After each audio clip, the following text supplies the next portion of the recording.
అసలు యమలీలలో అలీ గారిని పెట్టాలి హీరోగా అని ఎంతమందికి స్ఫురిస్తున్నాడు ఆ టైంలో? ఉండదు ఎవరికి. అంటే అప్పటికి నేను బాగా ఎదిగి ఉన్నానండి. ఇప్పుడు ఏంటంటే అప్పుడు చాలామంది నాకు పెద్ద పెద్ద వాళ్ళు కబుర్లు చేశారండి, పెద్ద హీరోలు. ఉమ్, ఈ అదేదో ఆలీని పెట్టి చేస్తున్నారట కదా మీరు, మేము చేస్తామండి అది అలాగని. ఇవే ఇప్పుడు అంటే ఇప్పుడు వేరే పెద్ద హీరోలు ఇప్పుడు మళ్ళీ కలుస్తామని చెప్పిన వాళ్ళు, బట్ అప్పుడు వేరే పెద్ద హీరోలు. అప్పుడు వేరే పెద్ద హీరోలు అండి. కానీ చెప్పారా మీకు అలీ గారిని కాదు నేను జాయిన్ చేస్తాను? చేస్తామని చెప్పారండి. చెప్పినా సరే నేను అలా కాదు, అది ఆలీ అయితేనే పండుతుంది ఆ సినిమా అని అంటే, సరే మీ ఇష్టం మీది అని చెప్పారు. అక్కడికి సౌందర్య కూడా చెయ్యను అని చెప్పిందండి, చేయనని చెప్పిందండి. అలీ అంటే అలీ గారి అడ్వాన్స్ తీసుకున్న తర్వాత చేయనని కూడా చెప్పేసిందండి. సినిమా చేయను, 15 రోజులు టైం ఉందండి, నేను చేయను అలాగే. చేయకపోతే మానేయమ్మా, ఎందుకు చేయవు నేను తెలుసుకోవాలి మరి, ఎందుకంటే 15 రోజుల్లో ఉంది కదా మరి. అయితే లేదండి, పెద్ద పెద్ద హీరోలు అందరూ కూడా ఇలాగా ఆలీ పక్కన చేస్తున్నాం ఏమిటి అని చెప్పి కొంచెం హెసిటేట్ చేస్తున్నారండి అని చెప్పి చెప్పింది. సరే పాపం, సరే తప్పే ఉందమ్మా, నీ నీ నీ భవిష్యత్తు నువ్వు ఆలోచించుకోవాల్సిన అవసరం మాత్రం డెఫినెట్గా ఉంది, నువ్వు ఆలోచించుకో, ఏం ఇబ్బంది లేదు, నేను వేరే హీరోయిన్ పెట్టేసుకుంటానులే అని చెప్పి వెళ్ళి ఇంద్రజని ఫైనలైజ్ చేశానండి. ఏంటి సార్? ఇంద్రజని, ఇంద్రజ గారు ఇంద్రజని ఫైనలైజ్ చేసి, అప్పుడు ఏదో చిన్న బేబీలా ఇట్లా ఉంటే ఆ లైట్ వేయండి అని చెప్పి, ఏదో షూటింగ్లో ఉందండి ఇంద్రజ, లైట్ వేస్తే చూసి అమ్మాయి బాగుంది ఓకే అని చెప్పాను.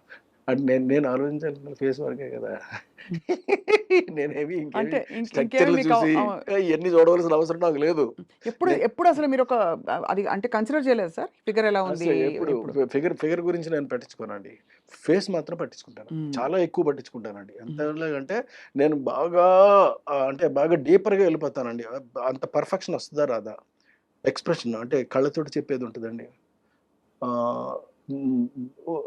చిక్స్తో చెప్పేది ఉంటుందండి, నవ్వుతో చెప్పేది ఉంటుందండి, ఇట్లా రకరకాలుగా ఉంటాయండి, నొసలతో చెప్పేది ఉంటుందండి.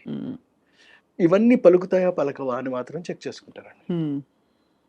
చేసుకున్న తర్వాత నేను ఓకే చేస్తానండి. సో అలా ఇంద్రజ గారిని అంటే కాకపోతే మరి కొంచెం ఇలా లావుగాను ఉంటే ఇప్పుడున్నటువంటి టర్మ్స్కి కరెక్ట్ కాదు కాబట్టి, కాస్త స్లిమ్గా కాస్త బాగా ఓకే ఇలా ఉన్నా, బట్ ఫేస్ మాత్రం చాలా ఎక్స్ప్రెసివ్గా ఉండాలండి. మళ్ళీ గుడ్గా ఉందా బ్యాడ్గా ఉందని కూడా నేను చూడనండి, ఎక్స్ప్రెసివ్గా ఉండాలి అది. అంటే చెప్తా ఉంటే చాలండి, చిన్న చిన్న అంటే ఇప్పుడు చూడండి, ఇప్పుడు నేను మీతో మాట్లాడుతున్నాను, నేను మాట్లాడుతూనే చిన్న చిన్న ఎక్స్ప్రెషన్స్ మీకు పలుకుతూ ఉంటాయి. అవును, అలా పలకాలండి. గ్రేట్ సార్, చాలా బాగుంది. అయితే మీరు ఇంద్రజ గారిని తీసుకొచ్చినాక మళ్ళీ ఎలా? ఇంద్రజ గారిని తీసుకొచ్చిన తర్వాత మళ్ళీ తర్వాత మాయిలోడి సినిమా కంప్లీట్ అయిపోయిందండి.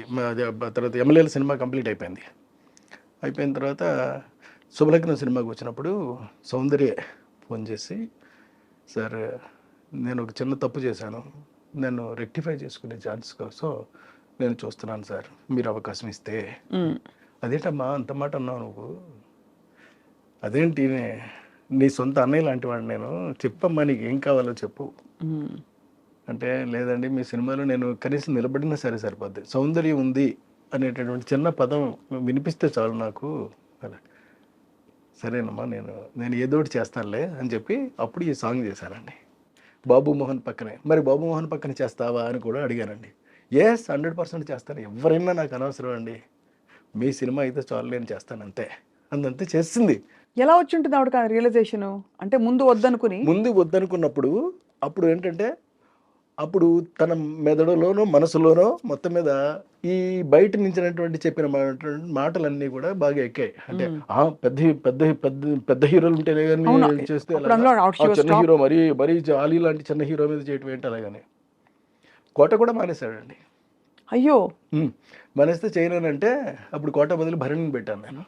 అందుకనే మీకు అప్పటి నుంచి కూడా నాకున్న అనుభవంతో అండి నేను చెప్తున్న మాట ఏంటంటే, క్యారెక్టర్ కన్నా చిన్న హీరోని పెట్టుకుంటే, చిన్న ఆర్టిస్ట్ని పెట్టుకుంటే ఎప్పుడు మీకు నో చెప్పే ప్రసక్తి ఉండదండి. మనం ఏమైతే అనుకుంటున్నామో అది ఎగ్జాక్ట్గా తీసుకురాగలుగుతాము. లేకపోతే చెప్పిందల్లా విని, వాళ్ళు చెప్పేదంతా విని, వాళ్ళ బ్రెయిన్లో ఏమైతే ఉందో దాన్ని మాత్రం మనం ప్రొజెక్ట్ చేయాల్సి వస్తుంది. మీకు పెద్ద పెద్ద సినిమాలన్నీ కూడా ఫ్లాప్ అవడానికి ప్రధానమైన కారణం ఇది మాత్రమే. ఎందుకంటే వాళ్ళకి అంత బ్రెయిన్స్ ఉండవండి, అంత స్ట్రక్చర్ ఉంటుంది, బాడీ ఉంటుందండి, బాడీ కానీ ఉంటుంది కదా, brain బ్రెయిన్స్ ఉంటుంది. ఉండవు. కానీ బ్రెయిన్ వాడతారు, అక్కడే వస్తుందండి మెయిన్ ప్రాబ్లం. ఓహో, లేని బ్రెయిన్ ని వాడే ప్రయత్నం లేని చేస్తారు బ్రెయిన్ వాడేటటువంటి ప్రయత్నం చేయటం వల్లే మీకు సినిమాలన్నీ కూడా వరుసటి ఫ్లాప్ అవుతున్నాయి. అందరు హీరోలు అంతేనా సార్? మీరు డామ్ అని చెప్పారు, ఈ కుండ బద్దలు కొట్టి వాళ్ళ వద్దులండి, ఎందుకు కాదు సార్, వచ్చింది? అంటే సీరియస్ గా, బికాస్ నిజంగా హీరో సెంటర్ కి రెమ్యునరేషన్స్ ఏమండి, అవి కూడా వాళ్ళు పెద్ద. ఎవరో బయట వాళ్ళు కాదు, మన వాళ్ళే కదా. అవును, అంతే కదా. కడుపు చించుకుంటే కాళ్ళ మీద పడుతుంది అనేది సామెత ఉంది మనకి. అవును, ఎందుకు మనం చించుకుని మన కాళ్ళ మీద మనమే పడేసుకోవడం? వాళ్ళు మన వాళ్ళే కదా. పోనీ ఒక క్లాత్ వేసి అప్పుడు కడిపించుకుందాం సార్, అప్పుడు క్లాత్ తీసేయచ్చు. అంటే నేను అడగడం అది కాదు సార్, నిజంగానే హీరో సెంట్రిక్ సినిమా బాగా, అది ఇంకో స్కూల్ ఆఫ్ థాట్.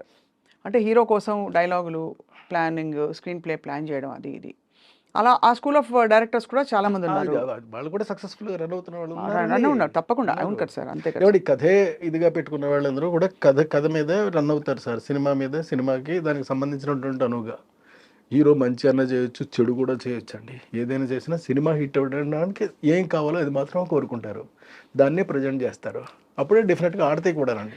మన సుకుమార్ గారు ఈ రెండింటిని బ్లర్ చేసి కథలో ఉండే ఇంపర్ఫెక్షన్స్ హీరోలో, అంటే కొంచెం ఇలా పెట్టుకోవడం కానీ, పుష్పలో పుష్పరాజు, లేకపోతే తగ్గేదేలే అంటాం, అంటే అదేం తప్పేం లేదండి, అది క్యారెక్టరైజేషన్ అయినప్పుడు.